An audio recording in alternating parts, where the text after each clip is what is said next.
자, 이번 이야기는 시청자 태진님께서 찾아와 주셨습니다. 오늘 태진님이 해주실 이야기는 어떤 이야기일지 같이 한번 만나보도록 할게요.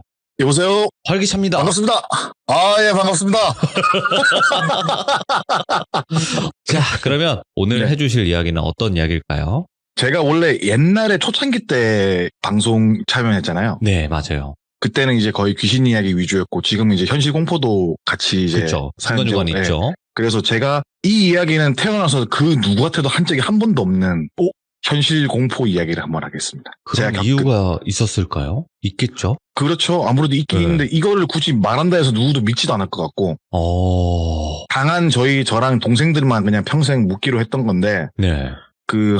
제가 6년 전, 7년 전쯤에 뉴스를 우연찮게 봤는데 그분들이 다 구속이 돼가지고, 근데 그 뒤로도 근데 딱히 말할 일이 없어갖고 말을 하진 않았지만은 오늘 이 자리를 빌어서 한번 해보려고 합니다. 알겠습니다. 뭐 엄청 네. 자극적이거나 그러진 않겠죠? 그렇죠. 예. 네, 알겠습니다. 그럼 바로 출발을 해보도록 할게요. 렛츠가 길이십니다. 태지예요.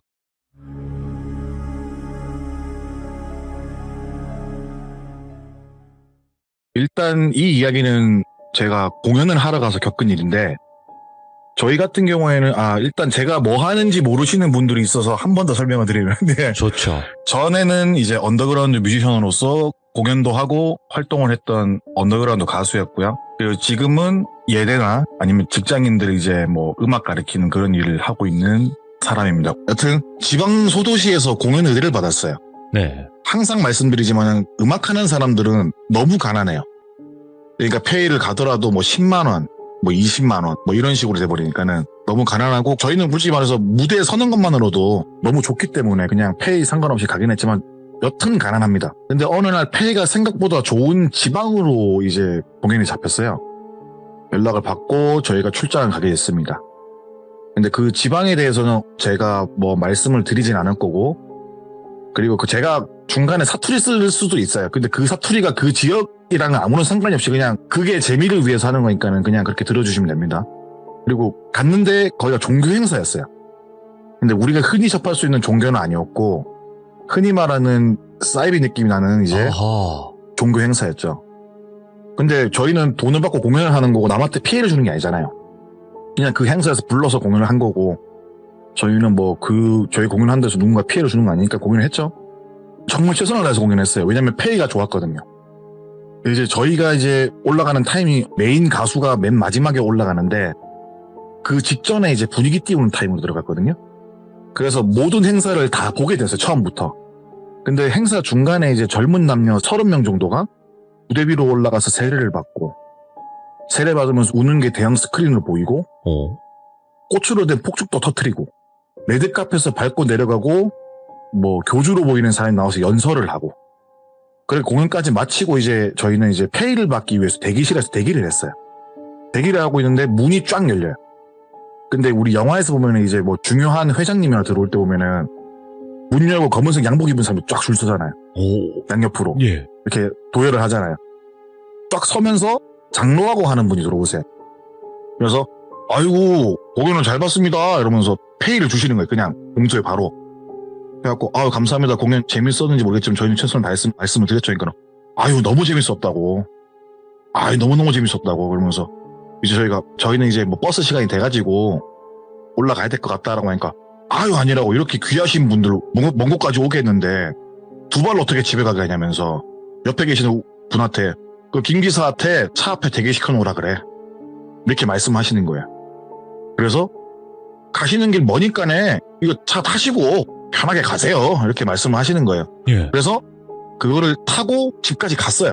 근데 저희는 뭐 다른 생각하는 것도 아니고 아싸 차비 굳었다, 그리고 뭐 편하게 가니까 우리가 이런 대접 받는구나, 그렇게 하고 말았죠. 그리고 차를 타고 올라가는데 기사님께서 말을 한마디도 안 거세요. 그래갖고 저는 약간 서먹서먹한 게 싫고 딱딱한 분위기를 별로 안 좋아하거든요. 그래서 저희가 말을 몇 번 걸었어요. 근데 운전하시면서 오디오 있는 판 있죠, 가운데. 그쪽에서 힐끔힐끔 보시면서 단답형으로 계속 말씀하시는 거예요. 그래서 뭐 노래 같은 거나 라디오 같은 게 뭐 들으실 게 있나 이런 생각으로 있었죠. 그래서 저는 이제 가족 같은 거, 뭐 아들이 뭐 몇 살인지 이런 것도 궁금하잖아요, 사실. 네. 그래서 뭐 자식은 몇 명 있는지 이런 거 다 물어봤어요. 물어보니까는 대답을 잘 안 해주세요. 안 해주시면서 있다가 일단 도착을 했어요, 집까지. 네. 도착을 하고 잘 들어가시라고 하고 저희가 또 집에 들어갔죠. 그렇게 있다가 며칠 뒤에 또 연락이 온 거예요. 아이고, 우리가 다음 달에 여기 공연이 있는데 그 사람들이 말하는 공연은 뭐 예를 들어서 뭐 부흥회 같은 거 그런 거였어요. 그 공연이 있는데 요번에도 오면은 그때만큼 페이를 챙겨주겠다라고 말씀을 하시는 거예요. 그래서 또 갔죠. 또 가면은 또 기사님이 또 저희를 데려다주고 그렇게 1년 동안 총 16번을 갔어요, 공연을. 근데 그때 한창 힘들 때였고 은행 대출 이자내기도 버거웠고 그러니까 수입이 너무 좋으니까 그거 한 번 갔다 오면 거의 한 달치 우리가 공연한 것만큼 돈을 버니까 너무 좋았죠. 그러다가 그 해가 바뀌고 그 지역에 있는 모 대학교 신입생 OT 행사를 가게 돼요.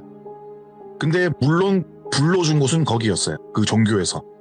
그러니까 그 종교에서 후원하는 대학교였는데 그날은 신입생 OT다 보니까는 평소보다 받던 금액의 2배를 제시를 했어요. 그래서 제시한 대신에 그 대신에 많이 외진 지역이고 시간대를 알아보니까 나가는 차편 시간대가 마땅치 않아요.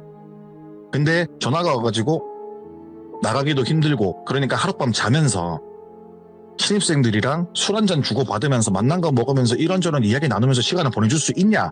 라고 전화가 왔어요. 그래갖고 저희도 뭐 나가기 힘든 길이니까 그렇게 하겠다라고 말씀드렸죠. 그러니까는 뭐 그래도 젊으신 분들이 꿈을 위해서 열심히 살고 있는 이런저런 이야기를 지금 이제 막 20살 되는 애들한테 해주면 좋지 않겠냐. 아무런 주제나 괜찮으니까는 그거 포함해서 우리가 페이를 2배를 불렀다 사실은 전화 와서 그 얘기를 하시더라고요. 알겠다라고 했죠. 그리고 신입생 대학교 OT를 잡은 콘도에서 공연을 했어요. 네. 공연을 다 마치고 방을 배정받았거든요. 저희가 쉴방. 그래갖고 이제 그 콘도에서 이제 방 배정받고 잠시 있으니까 학생회라면서 문을 똑똑 두드리는 거야. 저희가 있는 숙소를. 그래서 저희가 문을 딱 열어줬죠. 그러니까는 뒤풀이 자리가 마련이 돼 있다면서 저희를 데리고 뒤풀이 장소로 가요. 근데 이제 20살 된 학생들인데 분위기가 드라마 중에 지옥이란 드라마 보셨나요 혹시? 봤어요. 거기서 보면은 그 나오는 그 종교 단체의 그 사람들 있죠. 깔끔하게 안경 끼고 무뚝뚝한 그런 느낌인 거예요, 애들이. 그래서 저희를 데리고 가야 하고 저희는 20살 친구들이 되게 의젓하네 라는 생각을 했죠. 이렇게 딱 들어갔는데 지하실에 이제 차려진 뒤풀이 장소로 갑니다. 거기에는 상이 일렬로 쫙 펴져 있고 횟집에서 쓰는 흰색 비닐이 깔려 있고 그 위에 뭐 온갖 맛있는 거 족발, 수육, 뭐 잡채, 뭐 산적부터 해가지고 뭐 소고기 전부터 해가지고 쫙 차려져 있고 술이 테이블 뒤쪽으로 짝으로 쭉 놓아져 있어요. 예. 그 자리에 참석한 신입생들은 그 학교에서도 모든 학생들이 아니라 어떤 과에 지원을 한 학생들인 거예요. 네. 그 과에 대해서는 제가 말씀드리는 게 이게 특이한 과라서 들으면 바로 알 수가 있어요. 패스하고 특정 과를 지원한 학생들인데 이 학생들은 제가 보기에 이 종교랑 관계가 되게 깊은 아이들. 네. 뭐 부모님이 그 종교를 믿어서 학교를 이렇게 보낸 애들이나 자신들이 이제 그 종교가 좋아서 온 애들이나 그런 애들이거든요. 앉아가지고 이제 술을 먹으려고 하는데 장로님께서 아이고 이거 뭐 나 같은 늙은이 있으면은 불편해서 얘기도 못하니까 편하게도 드시라고 나 나갈 테니까 편하게 드셔 이러면서 나가셨어요. 그래서 이제 얘기를 쫙 하려고 하는데 분위기가 너무 조용한 거예요. 그렇게 했다가 전 아까도 말씀드렸다시피 딱딱한 분위기를 싫어하거든요, 별로. 그래서 술을 한번 쫙 돌리면서 건배 한번 하고 술 몇 잔 들어가니까는 그 학생들도 긴장이 조금 풀어져가지고 이것저것 물어보고 저희도 대답을 해주고 막 이렇게 시간을 보내면서 새벽까지 먹어요. 뭐 먹으면서 뭐 내가 살아온 인생 같은 거 대도 않게 막 얘기를 하고 뭐 그런 얘기를 하고 이제 없는데 한 새벽 1시쯤 네. 돼가지고 장로님 다시 들어오시는 거예요. 술을 한 잔 쫙 따라주시면서 하시는 말씀이 좋은 얘기는 많이 나눴어? 이렇게 말씀하시더라고요. 예, 많이 나눴습니다. 그러니까 이제는 뭐 새벽 1시고 내일 아침 또 일정이 있으니까 여기저기는 일단 파하고 방에 가서 따로 한 잔씩들 하든 그런 거는 내가 터치 안 할게. 일단 여기는 장소를 비워줘야 되니까는 일단 여기까지 하고 뭐 더 드실 분들은 뭐 방으로 가서 드셔 이렇게 말씀하시는 거예요. 예. 그래서 알겠습니다 하고 말했죠. 근데 저희는 내일 또 아침 일찍 가야 되니까는 술을 더 안 먹고 저희는 방에 가서 잤습니다. 그리고 아침에 일어났을 때 역시나 장모님께서 문을 두드리면서 뭐 지금 가실겨? 이렇게 말씀하시는 거예요. 그래갖고 예, 저희도 뭐 일어났으니까 준비하고 가야죠. 그러니까 그러면 김기사 준비하라 그래. 또 저희를 태워줘요. 그러니까 그런 식으로 계속 태워주시고 있는데 저희가 1년에 16번 행사를 갔다 그랬잖아요. 예. 그동안 기사님이랑 좀 친해졌어요. 말도 좀 하고. 근데 이 기사님께서 이제 말을 되게 아끼시는 건 저희가 알아요. 저희도 바보가 아닌 이상 몇 번 있으면 아 이분께서 뭔가 있어서 말을 아끼시나 보다 하고 디테일하게 묻진 않고 저희가 뭐 간단한 거 물어보고 뭐 저희가 농담 같은 거 하면은 이제 소리 안 내고 몰래 웃으시고 막 그러셨거든요. 그러다가 저희가 가다가 휴게소에 들렸는데 기사님께서 화장실로 저를 따라오더라고요. 따라오시면서 저희가 소변을 보고 있는데 그 뒤에서 뒷주머니에 뭔가 쓱 넣는 거예요. 그리고 다시 나가시는 거예요. 손 씻고. 그래서 뭔가 싶었죠. 이거를 바로 보면 또 안 될 것 같은 느낌이었는데 제가 그냥 봉투를 꺼내보는데 봉투 표지에 집에 가서 꼭 열어보세요 라고 적혀 있는 거예요. 그래서 뭐지? 러브레터 같은 건가? 이러면서 있었죠. 그냥 별 생각 없이 있었는데 그렇게 집에 도착해서 편지를 읽어보니까는 긴 내용은 아니고 정말 짧은 내용으로 다음부터 종교 행사에 참석하지 않는 게 좋을 것 같습니다. 자식 같아서 이런 말씀 전하니까 꼭 유의하시길 바랍니다. 라고만 적혀 있어요. 뭐야? 뭔가 좀 찜찜하잖아요. 예. 사실 뭐 그 종교 행사를 돈 많이 준다고 냈다 다닌 것도 슬슬 찝찝할 기분이 들었어요. 왜냐면 예. 전속 가수가 된 것 같기도 하고 뭔가 나랑 맞지 않는 거를 홍보하는 것 같은 느낌도 네. 들고 그래서 그렇게 생각하고 있는데 두어 달쯤 지났을 때 또 연락이 왔어요. 근데 제가 두어 달 동안 생각을 하면서 다음에 연락이 오면은 그날 뭔 일이 있다라는 식으로 해가지고 정중하게 거절을 하자라고 생각을 했죠. 그래서 제가 정중하게 그날은 저희가 다른 지역에 일정이 있어서 거기에 가야 돼서 행사를 못 갈 것 같습니다. 죄송합니다. 요번에는 안 되고 다음에 기회 있으면 가겠습니다. 그러니까는 장로님께서는 그러시구나. 알겠어요. 그럼 다음에 또 좋은 자리 있을 때 뵙겠습니다. 라고 하시면서 아주 정중하게 인사를 하시고 끊었어요. 그렇게 또 몇 달 뒤에 전화가 오고 저희가 횟수로는 한 두세 번 정도 더 거절을 하고 가을이 찾아오고 날이 부쩍 추워지던 시기였는데 그때 또 전화가 와요. 네. 이번에도 역시나 행사가 있다고 말씀드리는데 솔직히 이쯤 되면 그 생각할 거예요. 눈치챘으면 그냥 우리 부르지 말지. 그분들도 아실 거예요. 네. 맞잖아요. 사람이란 게 늘 어떻게 그날 때만 공연이 있겠어요. 평일인데 그렇죠. 그렇고 주말도 아니고. 말씀드리니까는 장로님께서 한숨을 푹 쉬어요. 그래요. 우리 멀리하고 싶어서 매번 거짓말하는 거 알고 있습니다. 우리가 또 그런 쪽에 이골이 나 있어서 본의 아니게 그날 행사를 하는 지역에 연락을 돌리거나 소식을 알아봐도 그때 공연자 명단에 없던데 우리가 그냥 모른 척하고 지금 4번째, 5번째 전화를 하는데 왜 자꾸 우리 쪽 행사를 거절하실까? 어떻게 폐가 마음에 안 드시나? 곱절로 드린 다음에 오실려나? 이러면서 비아냥거리듯이 말씀하시는 거예요. 예. 그래서 다 들켰구나. 우리가 그동안 미룬 거 다 들켰구나. 이런 상황에서 거짓말을 해봤자 나아질 게 없잖아요. 그래서 발뺌을 하지 않고 솔직히 부담스러워서 행사를 못 가겠다. 우리가 받는 폐해도 일정 수준 이상이라서 부담스럽고 그리고 뭔가 다른 행사와 달리 부담스러운 건 사실이다. 죄송하다. 앞으로 그쪽 종교에서 진행하는 행사는 저희가 더 이상은 맡아서 못 해드릴 것 같다. 라고 말씀을 드렸어요. 그랬더니 한참 말씀을 안 하시고 계시다가 알겠어요. 뭐 어쩔 수 없죠. 댁들이 싫다는데 저희가 뭐 떼를 쓰고 그럴 입장이 아닌데 잘 알겠습니다. 하고 전화를 끊을 것 같다고 끊으려고 하는데 그리고 저희 그렇게 나쁜 사람들 아닌데 자꾸 나쁜 쪽을 몰고 가 그러고 그렇게 바라보시면은 저희가 그쪽에 생각하는 진짜 나쁜 사람이 맞을지도 몰라요. 하고 탁 끊는 거예요. 그래서 뭐야 이거 협박인가? 이런 생각하면서 불쾌하게 전화를 끊고 며칠이 지나갑니다. 그리고 이때 웃긴 게 뭐냐면은 동생이 먼저 말해준 게 뭐냐면은 형 우리 집 우편물이 뒤져 있다 뜯겨져 있고 그리고 또 다른 동생 형 내가 가는 카페에 내가 항상 가는 시간이 있는데 이 시간에 보면 항상 검은 장장 입고 사는 2명이 앉아 있는데 내가 나가고 나면은 그 사장한테 내가 일주일에 몇 번 오는지 물어보고 그러고 댕긴다. 또 다른 동생은 자기랑 친한 다른 음악 하시는 분한테 자기에 대해서 물어보고. 예. 그러니까 제 귀에 들리는 거예요. 근데 이걸 생각해보니까 그 전화를 끊고 나서 생긴 일이니까는 사실 저희도 그때는 뭐 도를 하십니까를 아는 시기였고 이미. 그러니까 그 종교가 도를 가시는 관계는 없어요. 없는데 그런 식으로 사이비에 대한 어느 정도 지식이 있으니까는 혹시 우리가 나쁜 일을 당하지 않을까? 라는 생각에 전전긍긍하고 있었어요. 네. 가끔씩은 제가 있는 집 바로 앞에 똑같은 차가 10시간씩 제 집을 감시하지 차를 세워놓고 나와 있어요. 나와서 검은 정장 입으신 분 두 분이서 저희 집 쳐다보고 있어요. 이렇게 몇 시간 동안. 근데 이게 평상시에 그런 일이 있을 리도 만무하고 예. 평상시에 아무런 관계가 없더라도 그런 일이 있으면 사람 저거 뭐야? 이런 생각을 하잖아요. 하물며 그 종교랑 척을 지는 순간부터 그런 일이 벌어나니까는 불안한 거예요. 그래서 집 밖을 잘 안 나가게 되고 나가더라도 낮에만 나가고 예.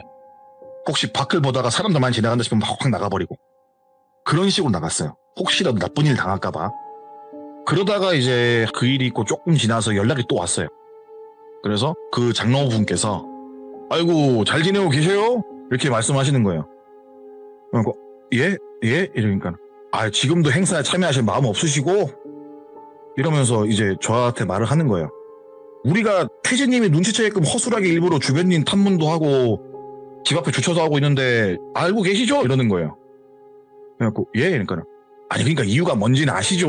라고 하는 거예요. 그래갖고 제가 네? 라고 말하면서 그게 아니라 제가 죄송하다. 그쪽 종교 행사 맞지 못한 건 죄송한데 저희는 그쪽이 나쁜 사람을 생각하지 않고 있다. 사실은 멤버 중에 한 명 동생이 기독교 집안 친구들도 있고 해서 타 종교 행사를 불편해해서 참석은 좀 힘들 것 같다라고 좀 그래가지고 말 돌려서 말했는데 사실은 그런 연유에서 된 거다 라고 정중하게 말씀드리면서 죄송합니다라고 말을 했어요. 그러니까 그분께서 코웃음을 탁 치시면서 하시는 말씀이 아이고 그래요. 처신들 잘하시고 아직 젊으니까 이쯤에서 우리도 그만할 테니까 다음에는 다시는 엮이지 맙시다 라고 말씀하시는 거예요. 네 알겠습니다 라고 말을 했죠. 그러니까 그래요. 내가 분명히 말했어요. 다음엔 결코 다시는 엮이면 안 되는 거예요 하고 딱 끊었어요. 저희는 이걸로 됐구나 하면서 있었는데 그 일 이후로 뭐 감시를 하거나 이게 없어요. 오. 그냥 일상적인 생활이 된 거예요. 그리고 좀 시간이 흘렀을 때 어느 지방에 행사를 가게 됩니다. 또 그 행사를 가서 알았는데 그 행사는 그 시에서 하는 행사예요. 예를 들어 뭐 돌비시면 돌비시, 서울시면 서울시 이런 시에서 하는 건데 그 후원하는 것이 그 종교예요. 그러니까 그 지방 축제를 후원하고 있는 게 그 종교에서 주최하는 행사예요. 네. 시의 이름 빌려서. 저희는 몰랐죠. 가서 알았거든요. 또 엮이는구나 이렇게. 그러니까 가기 전에도 이게 무슨 행사 보면 알잖아요. 그러니까 그전에는 뭐 태즈교 부흥회 이런 거 있다면 지금은 뭐 태지시 벚꽃축제 그런 식으로 돼 있는 거예요. 예. 그러면 저희는 모르잖아요. 그 지역이 갔던 지역 근처지만은 딱히 늘 갔던 그 시가 아니었거든요. 그래서 뭐 여기는 괜찮겠다 싶었죠. 여기가 뭐 예를 들어 뭐 늘 행사 때문에 서울이라 치면은 안산 정도는 괜찮겠지 라는 마인드로 간 거예요. 네. 근데 그게 아니었던 거죠. 너무너무 찝찝하고 너무너무 불쾌했어요. 그래서 공연은 펑크를 낼 수 없잖아요. 그래서 그 행사를 보는데 막말로 그 지역의 유명인사들 다 나와 있는 거예요. 뭐 시장이면 시장, 막 그 종교 그 높으신 분도 인사하고 이렇게 행사를 시작했거든요. 저희는 중간쯤에 공연을 했기 때문에 일단 공연 끝나고 불이 나게 도망가야겠다라는 생각으로 공연을 마치고 대기실로 빨리 와요. 짐 챙기고 나가려고. 네. 우리가 있던 대기실을 검은 정장 입은 사람들 앞에 입구에 서 있는 거예요. 그래갖고 큰일 났다. 이분들이 있으면 우리들 못 나가게 막거나 안에 누가 있겠다 싶었죠. 딱 들어갔어요. 들어가니까는 장로님이 딱 앉아있어요. 저희 보고 씩 웃어요. 다음에는 엮이지 말자고 말했으면 쥐죽은 듯 살아야지. 아직도 뻔뻔하게 공연들을 하시고 그러시나? 내가 좋게 얘기했잖아. 엮이지 말자고. 왜? 그게 무슨 말인가 싶어? 우리 이름으로 댓글을 부르면 안 오잖아. 그래서 여기 지역사회 이름 좀 빌려서 혹시나 올까 싶어 불러봤는데 바로 물어버리네? 이 지역 행사 싶으면은 응당 전에 우리가 무슨 말을 한지 알고 들었으면 안 와야지. 왜 와서 명을 재촉하고 그래? 이런 식으로 말을 하는 거예요. 예. 그러면서 밖에 있던 검은 정장 입고 등발 좋은 사람들이 안으로 들어와요. 그러면서 저희를 둘러싸죠. 저희는 암만 남자가 4명 5명이라도 그 덩치 좋으신 분들 똑같은 머리 숫자보다 더 많은데 저희보다 그걸 어떻게 이끌고 나가겠습니까? 네. 저희는 가만히 앉아 있었죠. 그러니까는 그 장로분께서 박수를 쫙 치세요. 진짜 무슨 뭐 건달 영화처럼 박수를 쫙 치시면서 폼을 잡으시면서 말씀하시는 게 자 그럼 우리 이렇게 합시다. 우리는 우리한테 우호적인 사람한테는 한없이 베풀어. 우리가 믿는 신이 그래. 나에게 우호적인 사람에게 등을 지고 살면 벌 받는다 그래. 근데 우리한테 등 돌린 사람들은 쪽쪽 짜서 말라 죽여버리라는 게 우리 교리 중에 하나야. 무슨 말인지 알지? 이러면서 겁을 주는 거예요. 그러면서 바로 말씀을 이어가시는 게, 니들 딴에는 생각을 했겠지. 지역에서 유명한 인사도 있고 저기 서울에서 유명한 양반도 와서 사회도 보고 그러니까 지금 이 자리에서는 별일 없겠다. 나는 생각을 했을 거야. 근데 반대로 생각을 해보자.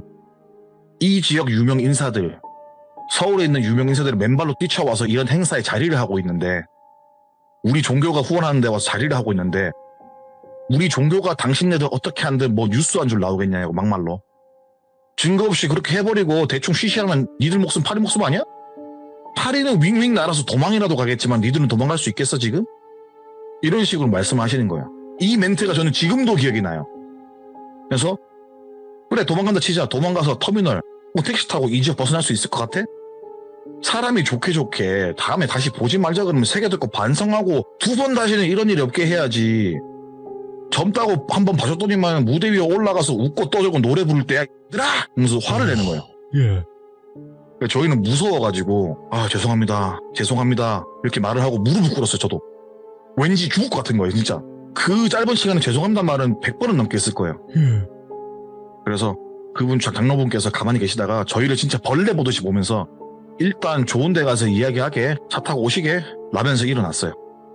그리고 저희를 늘 태워주신 기사분이 무표정으로 저희를 차를 태우고 이동을 하기 시작해요.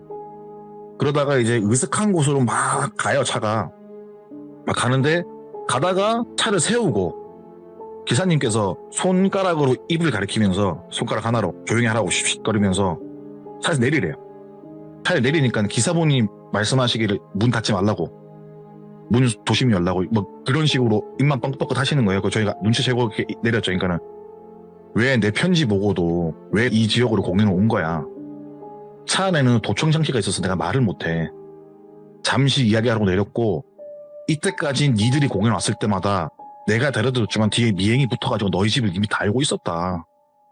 근데 오늘은 외부 일정이 바쁘고 위에서 온 사람들 많아가지고 그분들 데려준다고 미행이 없어서 내가 잠시 내려서 이렇게 이야기하는 거다 라고 말씀하시는 거예요. 그래갖고 도청장치가 있으니까 지금 차 오래 못 빌리니까 일단은 이것만 기억해. 무조건 다른 거 변명하지 말고 다 필요 없고 그냥 손이 바르대로 싹싹 빌어. 그래야 너희가 할 수 있다. 이렇게 말씀해 주시는 거예요. 그래서 차를 타고 이동을 해요. 근데 거기가 교회예요. 교회 같은 건물인데 십자가는 없고 누가 봐도 이거는 전에 교회 건물이었구나 라고 할 만한 건물에 딱 들어갔어요. 들어가가지고 이제 그 큰 강당 같은 데에 방석이 딱 저희 숨막고 딱 놓여져 있는 거예요. 그리고 의자가 하나 있고, 그리고 들어가는 순간부터 싹싹 빌었어요. 그냥 잘못했다면서. 저희가 이런 말 하면, 이게 제가 이 이야기를 남한테 하지 않는 이유 중에 하나가 뭐냐면은 그때 정말 비굴했거든요. 치욕스러운 것도 있었고 콧물 눈물 질질 짜면서 빌었어요. 그때 제 나이가 25쯤 됐을 때니까는 그 나이 먹고 질질 짱 떠들면 얼마나 무서웠겠어요. 그 어린 나이에. 그래도 지금 생각하면 동생들도 같이 빌었어요. 이렇게 비니까는 그분께서 저희를 계속 벌레 보듯이 보면서 계속 웃어요. 그러면서 A4 용지 주시는 거예요. 반성문을 쓰라는 거예요. 너희가 지금까지 살아오면서 잘못했던 거, 그리고 우리한테 잘못했던 거, 이거를 빽빽하게 앞뒤로 30장씩 적어. 글씨 사이즈는 뭐 다 정해주는 거예요. 삐뚤빼뚤하면은 안 돼. 줄 딱 바르게 딱 간격 딱 이 정도 하고 자를 딱 주는 거예요. 그래서 그 분이 딱 주머니에 꺼내시는데 A4용지 보니까 다른 반성문이 있는 거예요. 표본이. 누가 썼는지 모르죠. 저희는. 이거 보이지? 이게 커트라인이야. 이 이하는 절대 안 붙는다고. 30장은 다 쓰고 너희는 집에 가라 라고 말씀하시는 거예요. 그리고 그렇게 몇십 장을 써요. 그거를 쓰는데 저희도 눈물 콧물 흘리면서 쓰고 썼죠. 무릎 꿇고 썼는데 그게 쓰는 게 한두 시간 될 게 아니잖아요. 30장인데 앞뒤로 빽빽하겠는데 그거를 저희가 얼마나 썼는지 솔직히 기억도 안 나요. 한 이틀은 쓴 것 같아요. 느낌상 체감상 엄청 오래 썼어요 그때. 근데 그 이틀이 너무 빨리 지나갔어요. 왜냐면 너무 무섭고 빨리빨리 해야겠다는 생각에 이 시간이 어떻게 지나간지도 모르겠는 거예요. 그렇게 A4 용지 30장을 다 적었어요. 제출을 했죠. 그러니까는 그분께서 딱 보시더니 하시는 말씀이, 마지막으로 진짜 마지막으로 말하는데 우리 두 번 다시는 보지 맙시다. 이 말 의미가 이제 뭔지 알지? 그리고 신고? 해. 하고 싶으면 해도 돼. 안 말려. 우리가 왜 안 말리는지 곰곰이 생각을 해보고 신고하면 어떻게 될지 잘 생각해봐. 지금 머리에 딱 드는 생각 있지? 그거야. 신고하면 어떻게 되겠냐? 생각 딱 떠오르지? 그거야. 근데 과연 그것만 할까? 라면서 나가세요. 그렇게 저희는 올라와서 대인기피증 같은 게 걸려버렸어요. 다들. 동생들에게 연락도 안 하고 그렇게 몇 달을 방에서만 지냈어요. 무서워가지고 밖에도 못 나가고 공연이고 나발이고 뭘 잡지를 못하겠는 거예요. 월세도 밀리고 폰요금도 밀리고 정지되고 막 그런 식인데도 밖을 못 나가겠는 거예요. 무서워서. 혹시나 그 사람들이 지나갈까봐. 그리고 밖에 나갔을 때 검은 정장 입은 사람 지나가면은 진짜 오금이 저리는 거예요. 진짜 너무 무서운 거예요, 그때. 그리고 그렇게 그들한테서는 벗어났어요. 그리고 제가 서울 생활을 마무리하고 다시 고향으로 왔을 때 뉴스를 하나 접하게 되거든요. 되게 전국적으로 큰 뉴스였어요. 이 종교가 그 지역에서 되게 유명한 종교예요. 그리고 그 종교의 수장이 구속된 게 뭐냐면은 살인교사, 방화, 공문서 조작, 막 대학 비리부터 해가지고 그 학교로 후원해주던 간부들, 그 학교 총장 구속이 된 거예요. 그리고 그 종교의 수장 얼굴을 보여주는데 우리가 장로라고 불렀던 사람의 지도자 그건 거예요. 그 종교의 넘버원인 거예요. 우리가 처음에 봤던 지도자는 그 사람은 그냥 바지 사장인 거예요. 쉽게 말해서. 그 사람이 잡혔어요. 근데 그 사람이 뭐 신도들 죽인 것도 많고 그러니까 되게 유명한 사건이라고 아마 눈치채신 분도 있겠지만은 그냥 삼가해 주시면 되는데 그렇게 악행을 저지르면서 지금 발목이 잡혀서 지금 철창 안에 갇혀있는 신세인데 근데 그 종교는 지금도 있어요. 아직까지. 위에만 잡혀갔지 그 종교는 지금도 돌아다니면서 전파를 하고 있어요. 와. 그러한 종교에 끌려가서 제가 솔직히 말해서 죽을 뻔했던 그런 이야기를 오늘 한번 해봤습니다. 일단은 진짜 네. 너무 충격적이어서 말이 안 나오는데 이거를 직접 겪으셨을 때 얼마나 무섭고 수치스러웠을까 이 생각도 들고요. 그때 제가 뭐 이 이야기를 처음으로 하는 이유도 뭐냐면 제가 그런 것 때문에 트라우마가 있었어요. 네. 제가 그 일이 있고 나서 말을 좀 더듬는 습관이 생겼고 지금도 많이 나아졌지만은 제가 중간중간 말을 더듬을 때가 좀 많아요. 아, 네네네. 이게 그때 좀 많이 심해졌어요. 그게. 예. 아니, 근데 그 정도로 약간 트라우마였던 그런 거였는데 야, 그럼 엄청난 용기를 내주신 건데 사실 네네. 태진님이 이 얘기를 하시기까지 좀 많은 생각을 하셨을 것 같아요. 왜냐면 제 방송에도 그 종교에 다니시는 분들이 있을 거라는 생각을 안 하실 순 없잖아요. 그렇죠. 네, 또 인원이 있다 보니까 어느 정도. 그렇죠. 근데도 해주신 이유가 따로 있으실까요? 그러니까 대부분들이 눈치채신 거겠지만은 우리가 흔히 말하는 그러니까 생각했을 때 이단이라 생각하는 거에 절대 뭐가 됐든 관계가 있으면 안 될 것 같아요. 그래서 조심하시라고. 네. 그러니까 뭐가 우리한테 100% 준다거나 뭐를 잘해줄 때 쉽게 말해서 모르는 사람이 잘해주면은 그 사람이 아무 이유 없이 잘해주겠어요? 뭔가 저한테 얻어낼 게 있으니까 잘해주는 거잖아요. 똑같이 적용하시면 될 것 같아요. 저희들은 거기에 혹해서 아싸 돈 많이 준다 이렇게 빨려 들어간 거지 그런 식으로 될 수 있으니까는 누군가 나한테 아무런 이유 없이 잘해준다? 그럼 한 번쯤은 더 생각해 보시고 그게 뭐 모든 게 다 종교로 빠지는 건 아니겠지만은 항상 네. 그런 생각을 하시고 조심하시길 바라시는 마음에 이렇게 이야기를 해보고 있습니다. 아, 네, 진짜 너무 잘 해주셨고, 이 내용 자체가 태진님에게는 지우고 싶은 과거일 수도 있겠지만, 그래도 네. 많은 분들이 이 얘기를 들으시면서 경각심을 좀 더 가지고, 함부로 누군가를 믿어서도 안 되고, 잘해준다고 해서 따라가도 안 되고, 좀 그런 거를 그렇죠. 많이 전달을 해주신 것 같아요. 맞습니다. 네, 앞으로는 좀 좋은 일만 가득하세요. 그리고 태진님은 말을 더듬으시건 뭐 하건 너무나 이야기 잘하시니까 걱정하지 마시고요. 감사합니다. 네, 감사합니다. 네, 감사합니다. 네. 자, 요즘 뭐 사회적인 이슈로 사이비 종교 이야기들이 많이 또 알려지고 있고요. 그리고 이렇게 많이 알려지는 데 있어서는 다 그만큼의 추악한 면이 있다고 생각을 합니다. 그러니까 여러분들도 항상 조심하시고 오늘 태준님도 용기 많이 내셔서 이야기를 하신 거거든요. 왜냐면 저희 방송에 그 종교인 분들이 안 계실 거라는 생각을 할 순 없어요. 분명히 있을 거라고 저도 생각을 합니다. 그래서 큰 용기 내주신 거니까 여러분들도 많은 응원 부탁드리고 항상 경각심을 가지길 바라겠습니다. 시청해주신 모든 분들 감사드립니다. 고맙습니다.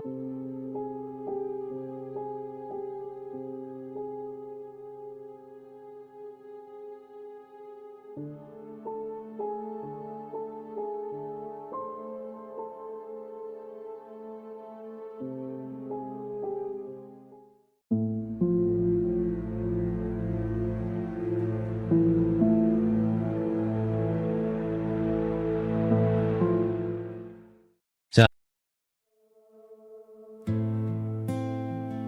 don't blame you for living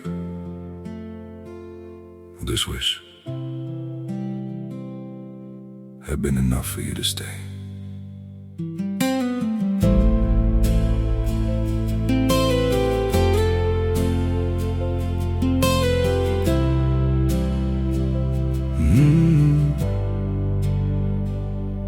I saw it coming in the way you changed, in the silence between your words. Every I'm fine felt heavier than truth, like something breaking unheard. I tried to fix what I didn't understand, held on tighter as you slipped away. But love can't grow where it's already gone. 여러분들 안녕하십니까. 이번 이야기 시청자 이세계 여행자님께서 이야기를 들려주실 거고요. 여러분들 아시다시피 여행자님의 이야기들은 전부 다 레전드 이야기들이 워낙 많았습니다. 도대체 어떤 이야기가 진행이 될까요? 바로 출발을 해보도록 할게요. 예, 여보세요? 오, 안녕하십니까? 예, 안녕하세요, 도빈님. 네, 여행자님. 근데 솔직하게 말씀드릴게요. 네, 네, 여행자님 목소리 들으면 기분이가 좋아집니다. 되게, 저는 그쪽 취향이 아닌데, 큰일 났네. 쩝쩝이네요, 완전. 좀 요런 느낌이네요. 이거, 오해는 없으셨으면 좋겠는 게, 여행자님 끊으셨나요, 혹시? 아니요. 아니죠. 당황해갖고. 그러니까 저는 절대 그런 쪽은 아니고요. 네. 예, 그냥 목소리가 기분이 좋아지는 목소리들이 있습니다. 그런가요? 다행이네요. 그런 느낌이라고 전달을 해드리고 싶을 뿐이지, 절대 고백을 한 건 아니고요. 고백은 따로 할게요, 나중에. 그러면 제가 설레는 마음으로 기다리겠습니다. 갑자기 스탠스가 이렇게 바뀐다고요? 오케이, 알겠습니다.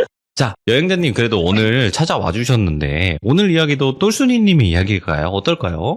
예, 오늘도 똘순이 얘기예요. 이것도 제가 똘순이 만나기 전에 있었던. 만나기 전에? 저는 사실 이게 영적으로 무섭다기보단 저는 네. 개인적으로 현실적으로 무서웠었거든요. 근데 똘순이는 영적으로 좀 무섭기도 했고 또 여러 생각을 하게 했던 일이라고 하더라고요. 오호, 알겠습니다. 그러면 어떤 이야기일지는 우리가 만나봐야 될 것 같습니다. 바로 출발을 해볼게요. 렛츠고! 길이십니다. 이 세계 여행자예요.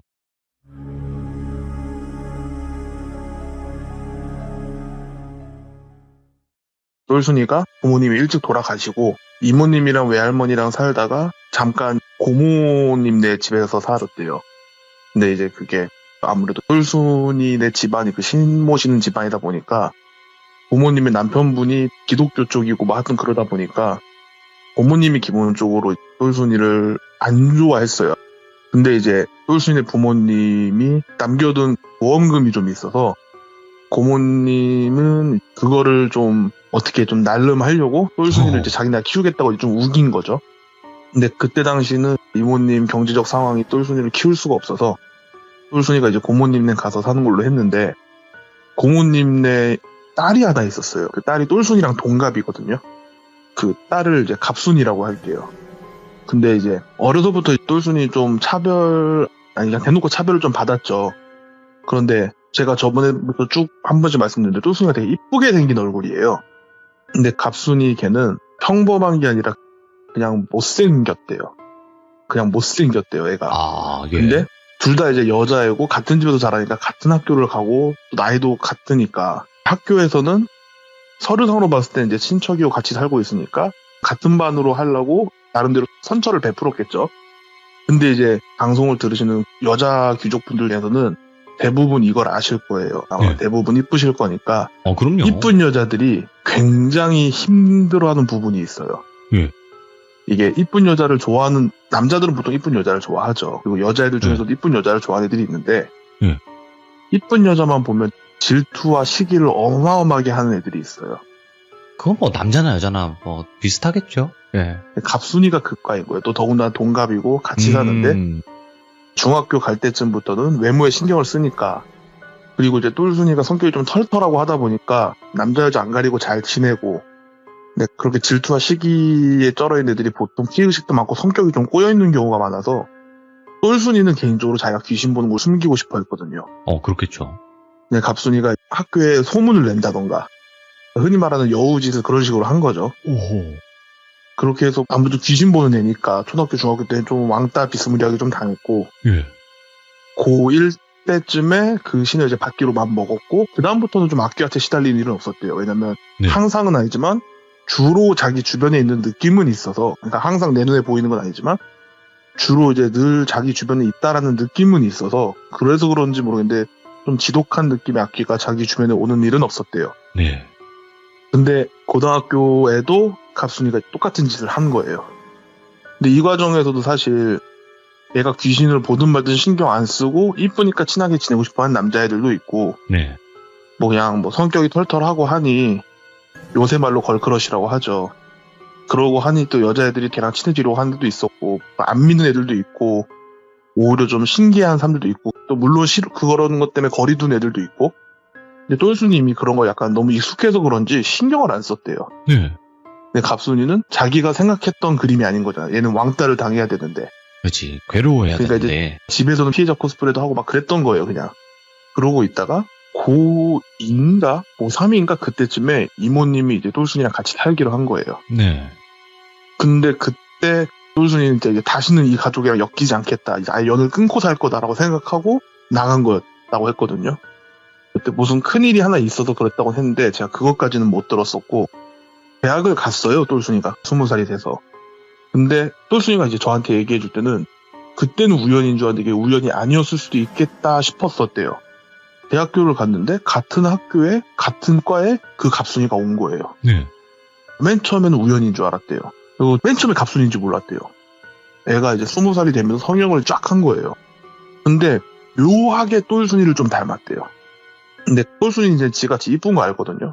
그러니까 이쁘게 해달라고 하니까 나처럼 해줬나 보다 뭐 이런 생각을 한 거죠, 그냥. 그러고 나서 어차피 난 얘랑 연 끊었으니까 그냥 없는 사람 취급을 했고 각자 살면 되니까 과에 한두 명 있는 것도 아니고 그러고 있는데 갑순이가 어느 날 와서 똘순이한테 사과를 하더래요. 자기가 그때 어려서 그랬다 뭐 이런 식으로 사과를 하더래요. 그래서 뭐 그래 어려서 그럴 수 있지 뭐 그냥 그러고 좀 풀었대요, 마음을 어느 정도. 근데 그러고 나서 이 갑순이가 또 여우짓을 시작하는 거예요. 그러니까 이번에는 어떤 식으로 했냐면 예를 들어서 이제 똘순이가 다른 사람들이랑 같이 밥 먹고 그러고 있으면 자연스럽게 옆에 끼고 자기가 이제 사촌인 걸 어필도 하면서 자연스럽게 그 사람들이랑 친해지려고 하니까 똘순이는 그냥 이렇게라도 친해지려고 하나 보다 생각만 했었대요. 네. 그러니까 이제 사람들이 주변에서 그래 묘하게 갑순이하고 똘순이하고 닮았어 이런 말도 하니까 근데 이제 갑순이가 맞다 우리 어려서부터 닮았단 말 많이 들었다고. 근데 똘순이 그때 속으로 생각했대요. 어려서부터 닮긴 뭘 닮아. 싹 뜯어 고친 게. 그냥 속으로만 생각하고 그렇지 친척이니까 뭐 이러고 넘어간 거예요. 근데 어느 날부터 이 갑순이가 똘순이하고 옷 입는 스타일도 좀 비스무리해지고 머리 스타일도 좀 비스무리해지고 전체적으로 비슷해지는 느낌이 났대요. 근데 이게 저는 그게 뭔 상관이야 했는데 여자분들은 그거 생각보다 많이 신경을 쓰인대요. 근데 이걸 어디 가도 말하기 좀 그렇고 말을 안 하자니 너무 신경 쓰여 스트레스 받고 말을 하자니 자기가 좀 짜친 사람처럼 보이고 안 그래도 좀 그걸로 이제 거슬리고 있던 와중에 그 갑순이가 동아리 MT를 했나 과 MT를 했나 하여튼 MT 가서 술 취한 척을 하고 똘순이가 귀신 본다는 둥 뭐 무당 이런 얘기 막 했다는 거예요. 똘순이 그걸 숨기고 있었는데 그러고 나서 다음날 이제 갑순이가 자기가 취해서 실수한 것 같다고 어떡하냐고 미안하다고. 똘순이가 그때는 그냥 대놓고 말을 했대요. 너 안 취한 거 안다고. 예. 갑순이가 무슨 소리냐고 나 취했었다고. 그러니까 똘순이가 이제 화가 너무 머리끝까지 나서 그동안 쌓였던 것도 터지면서 네 말대로 나 귀신도 보고 신발도 좋다고. 네가 소문내는 거 이상으로 내가 신발도 좋고 감도 좋고 너 안 취한 거 안다고. 근데 너 한 번만 더 그딴 짓거리 하면 너 이제 나한 척하지 말라고. 그냥 친척이란 말도 어디 가서 하지 말고 나 모르는 사람 취급하고라고. 한 번만 더 나한 척한다거나 내 얘기하고 다니면 네 말대로 난 무당도 할 거고 신발도 좋으니까 너한테 지독해서 갖다 붙여주겠다고. 기대하라고. 물론 말로는 그렇게 했지만 그렇게 할 생각은 없었대요. 네. 근데 얘는 모르잖아요. 그러니까 무당들이 그런 걸 하면 안 된다는 걸 걔는 모르잖아요, 갑순이는. 그렇게 해서 사실상 안전히 이제 관계를 정리를 해놓고 똘순이들 학교 생활하고 있는데 아무래도 이제 똘순이가 좀 성격도 좋고 좀 이쁘고 하다 보니까 남자들이 좀 많이 꼬이는 거예요, 대학교에서부터. 근데 이제 소문이 이상하게 나더래요. 똘순이가 중학교 때부터 남자를 후리고 다녔다는 둥, 뭐 원교제를 했다는 둥, 뭐 이런 식으로 소문이 났다는 거예요. 보니까 갑순이와 함께 똘순이에 대해서 좀 컴플렉스가 있고 시기와 질투한 애들이 이상한 소문을 퍼뜨리고 다닌 거죠. 애가 좀 남자애들 끼부리고 다닌다는 둥, 아니면 뭐 선배랑 친해지려고 잠자리를 갖는다는 둥, 뭐 이런 소문을 냈다는 거예요. 이건 좀 심한데? 선을 넘었는데? 그러니까 똘순이가 진짜 머리 끝까지 화가 나 있는 상태에서 갑순이한테 이제 한 번 더 경고를 했다 하더라고요. 이번이 진짜 마지막이라고. 예. 근데 이제 갑순이는 그런 적 없다라고 할 줄 알았는데 되게 당당하게 나오길래 그냥 꺼지라고. 예. 뭐 이런 식으로 얘기를 했었나 봐요. 예. 실제로 사람들이 다 있는 강의실에서 똘순이가 한번 뭐라 했다 했었어요. 사람들 보게. 예, 아예 사람들이 이제 다 있는 그 대강의실에서 자기네 과 사람들이 다 있는 거기서 한번 교수님 나가자마자 엄청 세게 뭐라 했다고 했었거든요. 그러고 나서 갑순이가 그 다음부터 학교를 안 나왔대요. 똘순이는 그 전에 만약에 그랬으면 좀 미안할 수도 있었는데 이미 여태까지 쌓여있던 일들이 너무 많아서 미안하지도 않았대요. 네. 그냥 그러고 이제 살고 있는데 어느 날 갑자기 고모가 자기가 이모가 살고 있는데 찾아와서 난리를 치더래요. 그래갖고 무슨 일이냐 뭐냐 뭐 했더니 고모 말로는 갑순이가 지금 죽으려고 한다. 예. 그러니까 이제 이모는 아니 딸이 죽으려고 그러면 병원을 가야지 여기서 왜 행패냐고. 근데 똘순이는 이제 그때 치기 어린 20살에 똘끼가 좀 있어서 아니 사람이 죽을 때가 되면 죽는 건데 왜 여기 와서 아마 하냐고. 이제 아예 그냥 남처럼 대하고 있으니까 이제 고모고 뭐가 아니라 생각했다 하더라고요. 예. 그러니까 이제 똘순이한테 네가 어쩌고저쩌고 하면서 막 또 뭐라 하더래요. 네가 무슨 귀신을 붙여서 애가 죽어간다 이런 소리를 하더래요.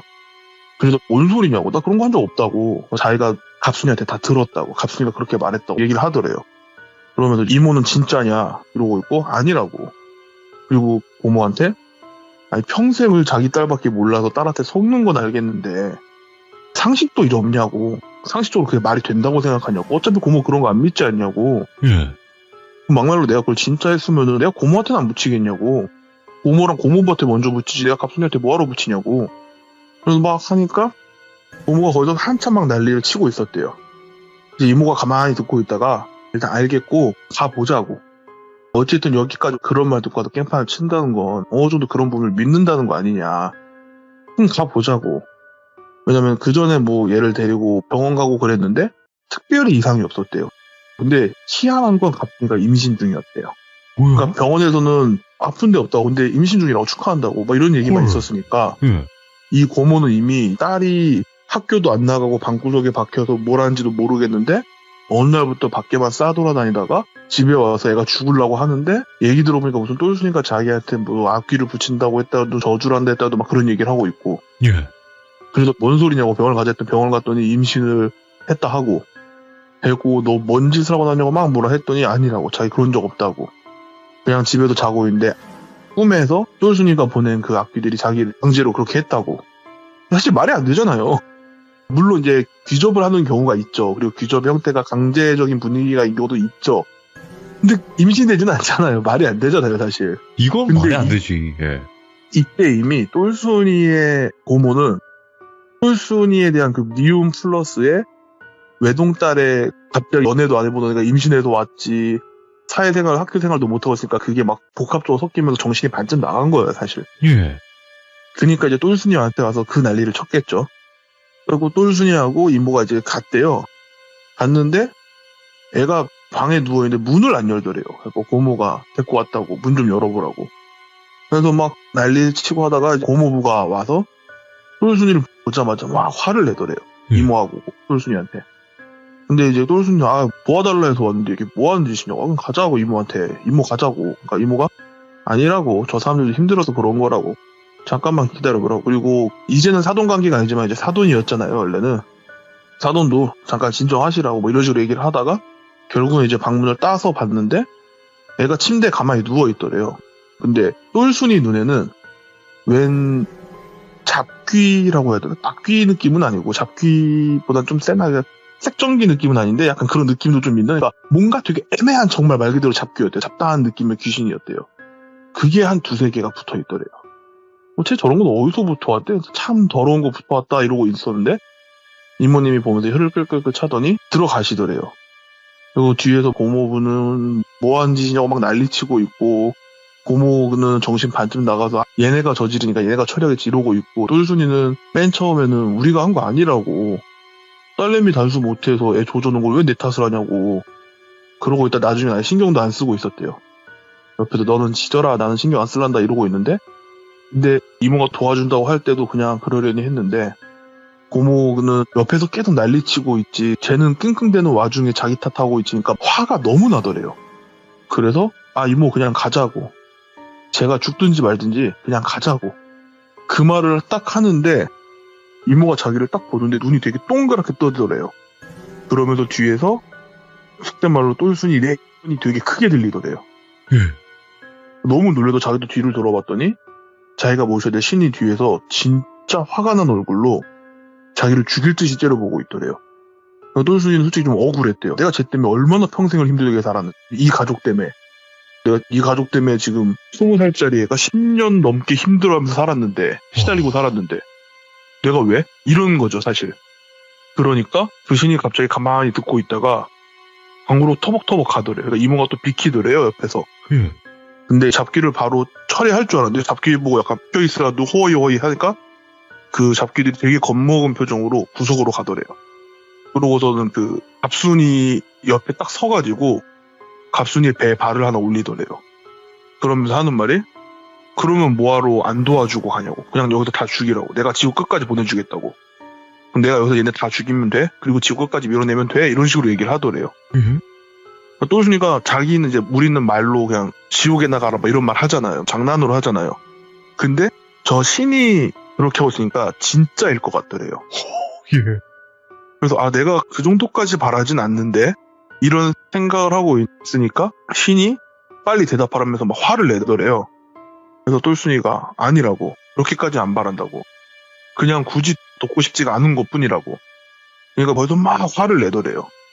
그러더니 이모님을 쳐다보는 게 보이더래요. 그러니까 이모님도 그 신은 보이니까 그 신 쪽으로 고개를 끄덕 인사하더니 그 이모님한테 막 뭐라 하더래요.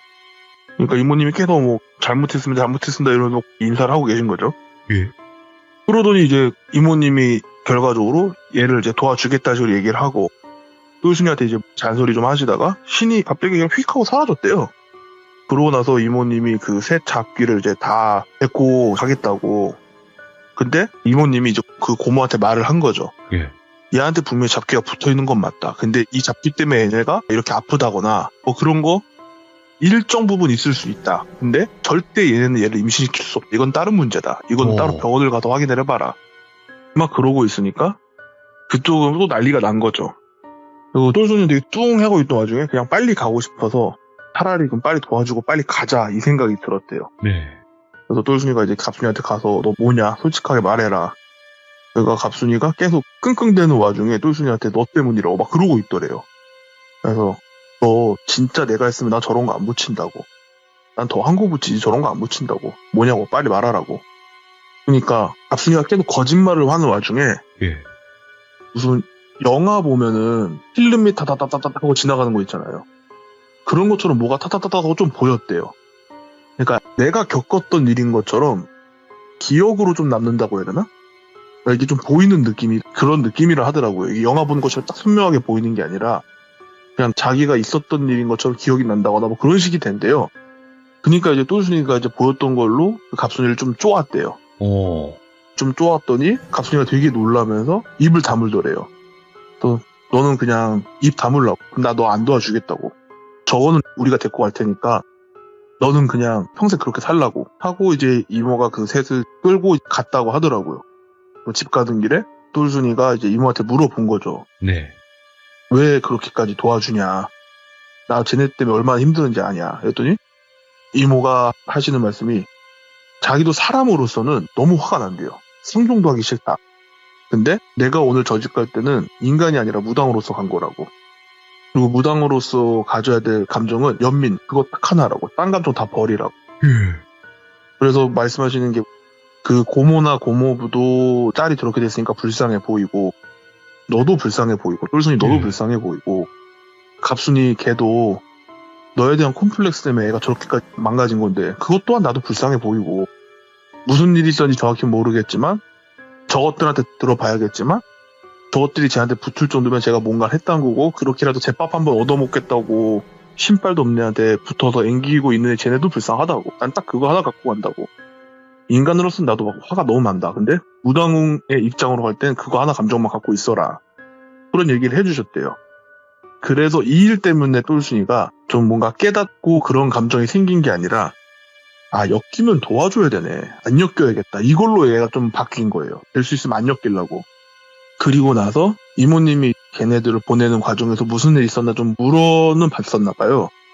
근데 딱히 뭐 정확하게는 말씀 안 해주셨고 대충은 말씀해 주셨는데 똘순이가 그냥 대충 들은 상태에서 나중에 그나마 이제 갑순이랑 친했던 학교 친구한테 들어보니까 그날 개강당에서 막 뭐라 했잖아요 똘순이가.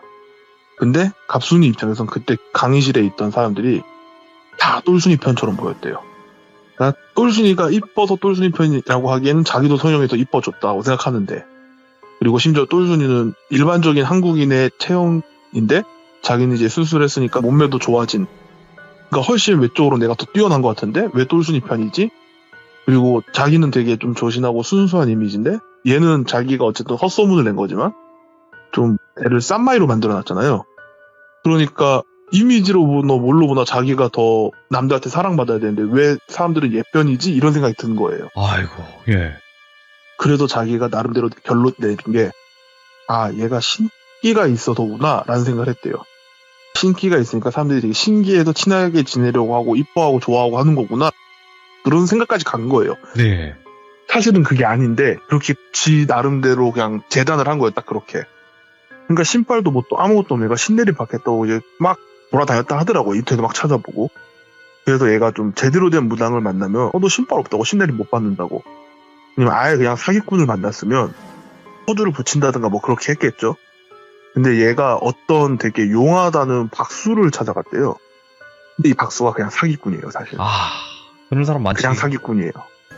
귀족분들도 이제 당집 가보시면 알겠지만 그 사기꾼들은 말할 때 딱 티가 나요. 그 콜드리딩이라고 하죠. 아, 그렇죠. 그거 되게 잘하는 사람들이 많잖아요. 그러니까 자기도 모르게 자기 얘기를 다 하잖아요. 그걸 잘 이끌어내기도 하고. 그러니까 박수가 대충 얘기를 들어보니까 얘가 이미 신발 없어서 신내림 못 받는다고 이 무당 저 무당한테 듣고 왔어. 그러니까 너 신발 없다고. 그래도 너 신내림 못 받는다고 이렇게 대충 비스무리하게 얘기했겠죠. 그리고 갑순이가 특히 방법 없냐고 막 매달리니까 예. 이 박수는 갑순이의 원래 얼굴을 모르잖아요. 갑순이의 되게 이쁘고 좋은 몸매만 현재의 모습만 보이는 거잖아요. 그러니까 박수가 이상한 소리를 한 거예요. 옛날부터 무당이랑 다른 남자들이 잠자리를 안 했던 이유가 그 무당이랑 관계를 맺으면 신발이 생긴다. 그래서 안 맺었던 거다. 근데 이게 좀 하면 안 되는 방법이긴 한데 네가 너무 간곡해 보이니까 내가 도와줄게 하고 잠자리를 갖은 거예요. 갑순이 얘도 이제 정신이 반쯤 나가 있었던 거죠, 그냥. 미쳤다, 진짜. 예. 그렇게 해서 자기가 이제 남 컨셉 잡겠다고 무슨 산중에 있는 폐가 같은 데 간 것 같아요. 여기가 이제 신발 올리기 좋은 터다 뭐 이런 식으로 하면서 거기서 이제 몇 번 관계를 맺었었나 봐요. 그 과정에서 애가 생긴 거예요.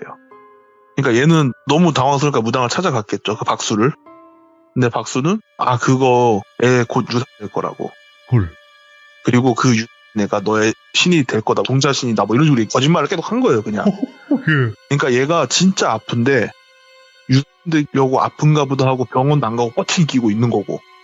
왜냐면 유산돼야 나한테 동자신이 온다고 믿고 있으니까. 와. 근데 또 그 산중에는 폐가에도 관계를 맺었다고 했잖아요. 거기서 이제 동티가 났다고 하나? 이게 부정을 탄 거래요. 거기서 아마 거기 있던 애들이 따라왔을 거라고. 아. 그리고 나중에 똘순이가 이모님한테 들은 얘기랑 또 다른 친구한테 들은 얘기를 종합해보니까 이거라고. 친구한테 들은 거는 걔가 박수 남자 그 사기꾼한테 속아서 애 임신하고 지금 했을 거라고. 네. 이 말을 들었고, 이모님한테 들은 거는 쟤 누군지 몰라도 사기꾼한테 속아서 흉가나 폐가 이런 데 가갖고 하다가 귀신부터 온 거라고. 예. 하여튼 그런 일이 있었다 하더라고요. 그래서 똘순이는 개인적으로 자기가 사람이랑 무당이랑 감정이 다르구나라는 걸 그때 처음 알았대요. 네. 그리고 자기가 무당으로서 갔을 때 사람으로서의 내 감정을 내비치면 신이 얼마나 화내하는지도 알았대요. 네. 그리고 또 이모한테도 그런 얘기도 들었고, 그래서 자기한테는 여러 생각이 들었다 했는데 저는 너무 인간이 무서운 거예요. 어떻게 저렇게까지, 그러니까 시기와 질투를 모든 사람이 할 수는 있잖아요. 그렇게는 하죠. 예. 근데 굳이 저렇게까지 한다고? 사람을 저렇게까지 미치게 할 수가 있나? 라는 생각이 너무 무서웠었죠. 그러니까 시기와 콤플렉스에 빠져서, 피해의식과 콤플렉스에 빠져서 자기를 망가뜨린 짓을 한 갑순이도 미쳤지만, 또 그걸 보고 이용해 먹은 그 박수도 내가 너무 무서운 놈이고. 일단은 이게 너무 무서운 이유가 뭐냐면요. 이런 박수무당에 관련된 피해 사례나 이런 뭐 이렇게 당했다라고 저한테 엄청 많이 와요. 카톡이 이렇게 박수랑 진짜 자게 많이 됐는데 어떻게 하냐, 나 사기당한 것 같다. 그걸 제가 어떻게 해결을 해드립니까, 사실. 근데 너무 진짜로 많이 오니까 와 진짜 생각보다 되게 많대요. 정말 여러분들 다시 한번 제 방송을 통해서 말씀을 드리지만 그렇게 하자고 하는 무당은 그냥 100%, 1000%, 1000% 가짜예요. 그러니까 절대 속지도 마시고 어떤 식으로 꼬시더라도 절대 그러시면 안 돼요. 아, 이거는 이제 이 얘기하고 별개로 그냥 네. 제가 예전에 제 첫 시참 때 네. 저한테 얘기해준 그 직업이 좀 특별한 친구한테 들은 건데, 자기가 사회부에서도 취재하다가 들은 얘기인데 예. 그런 경우도 있었대요. 귀신이 씌었다 생각해서 집안에서 이제 돈을 내고 구판을 벌이는데 그때도 이제 박수가 온 거죠. 근데 이 애한테 씌인 귀신이 처녀 귀신이라고. 예. 얘 원 풀어줘야 된다고. 그래서 설마. 얘 방에다 두고 내가 어차피 귀신이니까 남자 귀신 불러서 원 풀어주면 된다. 이러니까 가족들도 오케이를 한 거예요. 예. 근데 이 여자애는 사실 마음이 아픈 거잖아요, 현재. 지금 머리가 아프고 말이 아프고 둘 중에 하나 아픈 거잖아요. 네. 근데 이 남자 부당이 남자 귀신을 불러서 자기 몸에 넣었다고. 이제 원을 풀어주면 된다고 해서 관계를 맺어갖고 그렇게 해서 신고 먹은 케이스도 있고. 많죠. 이거 요즘에 이제 유튜브나 이런 쪽이 이제 발달을 많이 했으니까 많이 드러나는 것 뿐이지 예전에는 수도 없이 많았을 거고 그 얘기를 못하고 계신 피해자분들도 아마 엄청나게 많으실 거예요. 제가 사실 이거랑 비슷한 걸로 들은 얘기가 몇 개 더 있는데 네. 돌비님의 방송에 생존을 위해서 말을 더 할 수가 없어요. 그러니까 알죠. 당연히 무삭제판으로 갔을 때는 그냥 상상도 못할 일들이 많이 벌어지고 있는 건 맞습니다. 근데 이번 이야기는 사실 자업자득인 것 같기도 해요. 그렇죠. 자신이 선택을 한 거고 사실 성인이 됐을 때는 자기가 선택을 한 것에 책임을 지는 것도 많다 보니까 이거는 그렇다고 해서 갑순이 편을 들 수 있는 이야기는 아니었던 것 같아요. 그리고 저는 사실 이모님한테 이거를 여쭤봤을 때 이모님이 저한테 해주셨던 말씀이 세상에 분명히 귀신도 있고 사람을 괴롭히는 귀신도 있고 도와주는 신도 있는데 네. 그거는 자기는 확실하게 말할 수 있다. 근데 대부분의 사람들이 그런 경우가 그렇게 생각보다 흔치 않다. 근데 이런 거에 되게 좀 매몰돼서 혹은 다른 어떤 좀 나쁜 감정에 매몰되면 사람들이 그 나쁜 감정에 매몰돼서 나쁜 선택들을 계속한다. 그래서 인생이 점점 꼬이는 건데 이 사람들이 이거를 좀 영적인 문제라 생각해서 사기꾼한테 당하는 거다. 뭐 그런 얘기를 하더라고요. 갑순이도 사실 나쁜 생각에 피해의식이나 컴플렉스에 빠져서 나쁜 선택들을 계속 해왔던 거죠.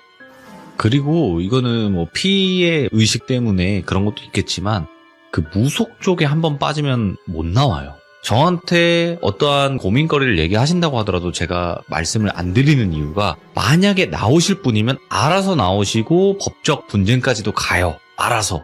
근데 맞아요. 저한테 물어보시는 이유는 갈팡질팡하고 계신 거거든요. 근데 제가 말씀을 드려도 사실상 바뀔 부분이 없다고 저는 알고 있기 때문에 제가 따로 말씀을 못 드려요. 맞아요. 확실히 맞아요. 그래서 이모님도 카페에서 가끔씩 손님들이 오면 이모님이 이제 들었을 때 진짜 이거는 영적인 문제다 싶으면은 이모님이 이제 발 벗고 나서도 도와주시지만 대부분이 사실 인생 상담 느낌으로 간대요.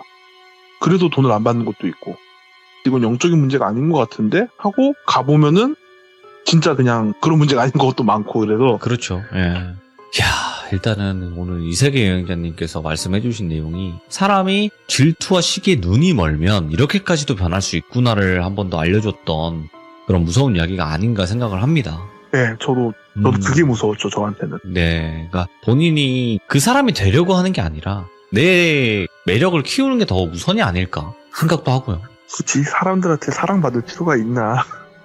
근데 사랑을 받고 안 받고의 차이가 개인적으로 너무나 다른 것 같긴 하더라고요. 그렇죠. 이렇게 생각하면 오히려 저를 진짜 사랑해주는 사람들이 주변에 있게 되더라고요. 이렇게 생각하고 나니까. 좋은 말씀도 해주셨네요, 오늘. 오늘 여행자님 너무 좋은 이야기, 소름 끼치는 이야기 들려주셔서 다시 한번 감사드리고요. 항상 건강하게 오래오래 잘 이야기해 주시면 감사할 것 같습니다. 고맙습니다. 네, 긴 얘기 들어주셔서 감사합니다. 감사합니다. 다시 한번 여러분들께 말씀드립니다. 왜냐하면 저희 채널에 무속적으로 맹신하시는 분들이 많기 때문에 다시 한번 말씀드릴게요. 박수 무당이든 아니면 그냥 여자 무당이든 상관없이 그런 쪽에 잠자리를 요구하거나 이런 쪽에 무당이 있다 한마디라도 뭐 아무리 돌려서 그 얘기로 결론이 난다, 절대 그 사람은 올바른 무당이 아닙니다. 여러분들 절대로 우리 선생님은 달라, 우리 무당님은 달라, 이딴 거 없습니다. 이거는 무조건 범죄며 그거는 절대로 제정신인 사람이 아니라고 저는 판단을 하고 있습니다.